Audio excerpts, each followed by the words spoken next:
Ta personnalité crée ta réalité. C'est aussi simple que ça.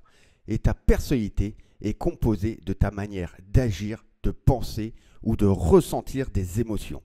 Si tu veux changer ta réalité, il va falloir transformer ta personnalité. Et je vous dis tout dans cette vidéo.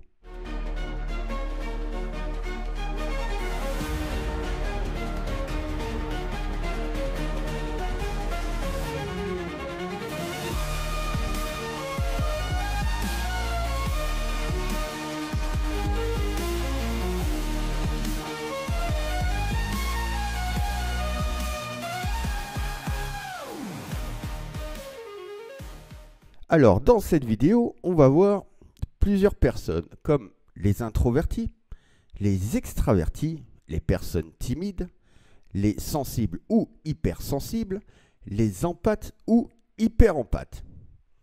Donc, on va voir leur personnalité, leur réalité par rapport à chaque personnalité. On va parler aussi de l'activité cérébrale et les hormones et neurotransmetteurs au niveau de leur activation par rapport à chaque personnalité et aussi quel style de communication à adopter. Alors voici le comportement d'un introverti. En général, c'est quelqu'un qui est très réservé. Il va préférer la solitude. Il va avoir tendance à plus aimer les interactions en petits groupes. Ce sont des personnes qui sont très réfléchies. Ils vont préférer aussi être dans le calme avant de parler ou d'agir. Les introvertis peuvent trouver leur énergie en étant seuls et peuvent être plus introspectifs que les extravertis. La réalité d'une personne introvertie peut varier en fonction de son environnement et de ses interactions sociales. Les personnes introverties, ils peuvent se sentir mal compris ou sous-estimés de leur préférence à la solitude ou de leur nature calme. Ils peuvent avoir du mal à s'épanouir dans des environnements très sociaux ou bruyants. Ils peuvent trouver beaucoup de force dans leur introspection et ils ont aussi une grande capacité à écouter les autres et une grande profondeur émotionnelle. L'activité cérébrale d'un introverti. Ils ont une grande sensibilité accrue à la dopamine. La dopamine est un neurotransmetteur lié à la motivation. Ils peuvent donc réagir différemment aux récompenses sociales ou aux stimulations extérieures par rapport aux extravertis. Des niveaux différents de certaines hormones liées au stress, dont le cortisol, qui pourraient influencer leur activité aux situations sociales.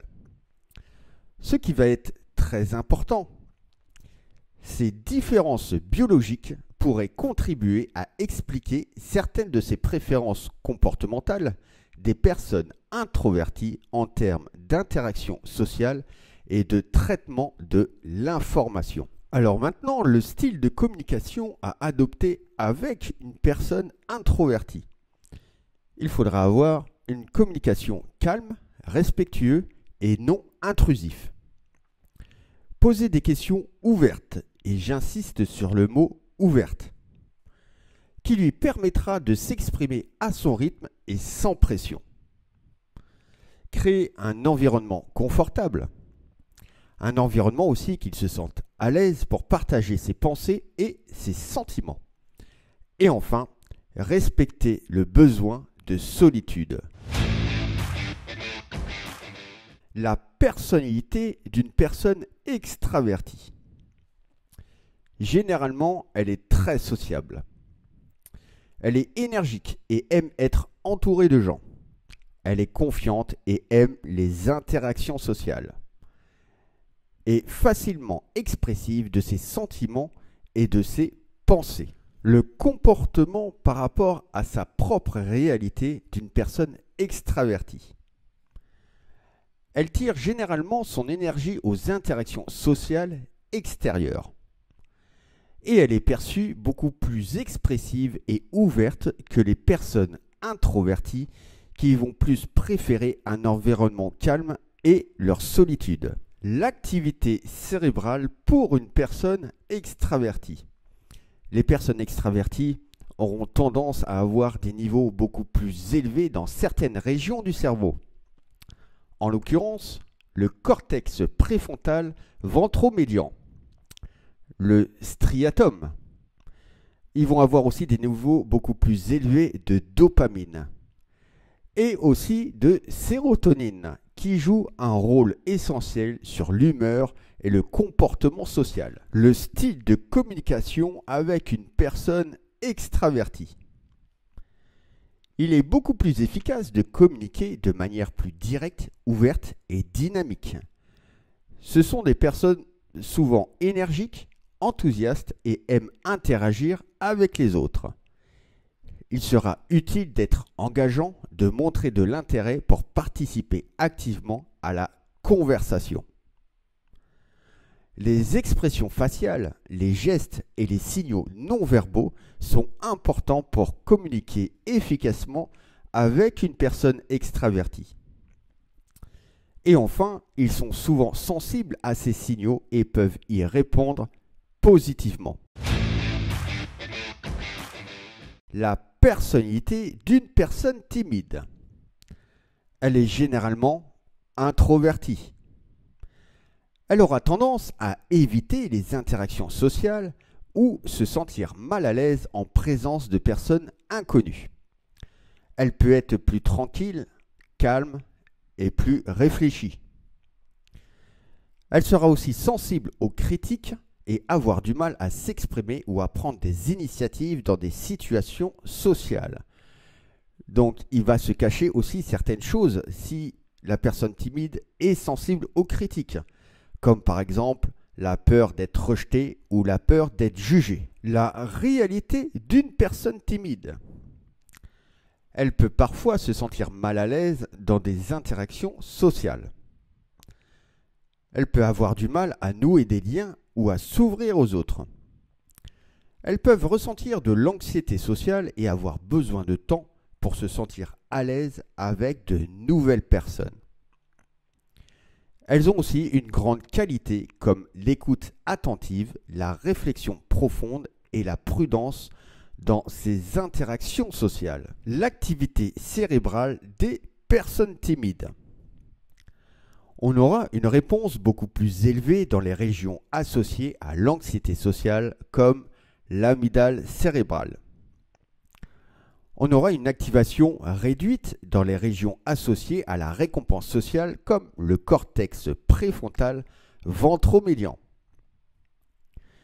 Des niveaux différents de cortisol, de sérotonine et d'oxytocine qui sont liés à l'humeur, le comportement social et le lien émotionnel.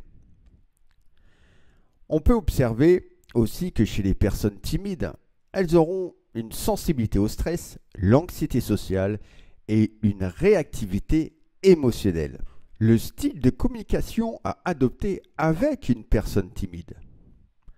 Alors, il va falloir adopter une communication douce, encourageante et empathique. Il est préférable aussi d'être patient. Ne pas l'interrompre et lui donner du temps pour s'exprimer.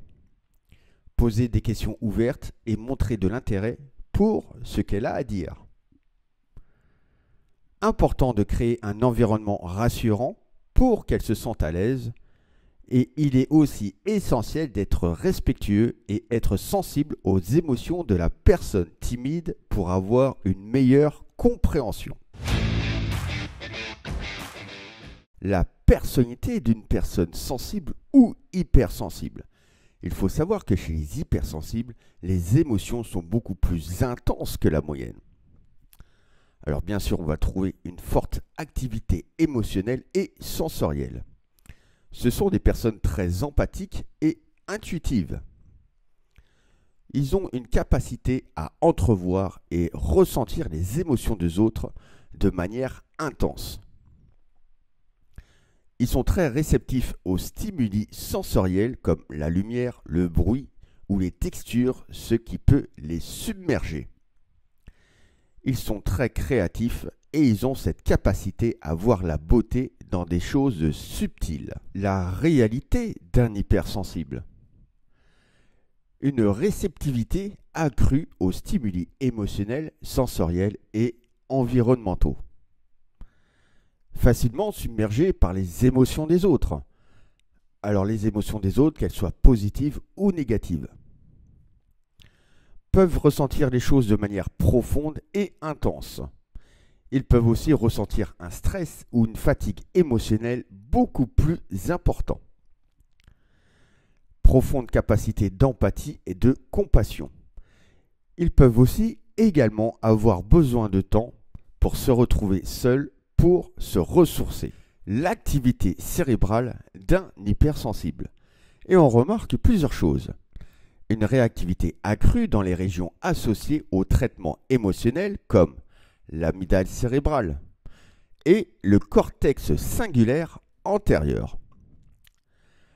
De niveaux différents de cortisol face au stress. Des variations de niveau de sérotonine, de noradrénaline et d'oxytocine. Cela peut influencer leur perception et réaction face aux stimuli internes et externes. Le style de communication avec un hypersensible. Il faut avoir une communication empathique, douce et respectueuse. Il va falloir aussi faire preuve de sensibilité et de délicatesse dans ses paroles et ses actions. Il faut être aussi attentif à ses émotions, créer un environnement calme et apaisant, être patient et respecter le rythme en lui laissant le temps nécessaire pour traiter ses émotions et ses réactions. La personnalité d'une personne empathe ou hyperempathe. Elle aura une grande capacité exceptionnelle à ressentir et comprendre les émotions des autres. Ils peuvent être très sensibles aux besoins et sentiments des autres. Ils ont aussi une grande capacité d'empathie et de compassion. Ils peuvent être bons pour écouter, soutenir et aider les autres dans le besoin. Ils peuvent également être sensibles au stress émotionnel et avoir aussi besoin de temps pour se protéger de cette surcharge émotionnelle. La réalité d'une personne empathe ou hyperempathe.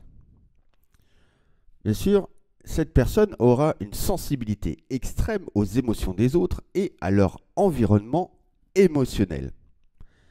Ils peuvent absorber aussi les émotions des personnes qui les entourent. Ils peuvent avoir du mal à faire la distinction entre ces émotions et celles des autres.